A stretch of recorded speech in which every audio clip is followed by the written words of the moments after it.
Hello everyone, ఎంతో టేస్టీగా ఉండే పచ్చి జీడిపప్పు మామిడికాయ కాంబినేషన్తో చికెన్ కర్రీని ఎలా ప్రిపేర్ చేసుకోవాలో చూద్దాం. స్టవ్ మీద కడాయి పెట్టుకొని ఆయిల్ వేసుకొని ఉల్లిపాయ ముక్కలు, పచ్చిమిరపకాయ ముక్కలు, పసుపు వేసుకొని ఫ్రై చేసుకోండి.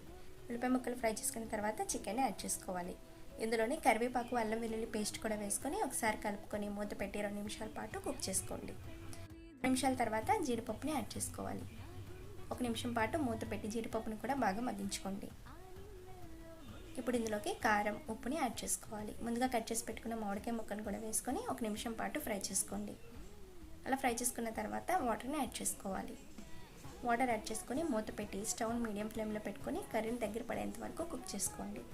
కర్రీ దగ్గర పడిన తర్వాత ధనియా పౌడర్, జీలకర్ర పౌడర్, గరం మసాలా పౌడర్, కొత్తిమీర వేసుకొని 1 నిమిషం పాటు కుక్ చేసుకుంటే ఎంతో టేస్టీగా మామిడికాయ జీడిపప్పు కాంబినేషన్తో చికెన్ కర్రీ రెడీ అయిపోతుంది.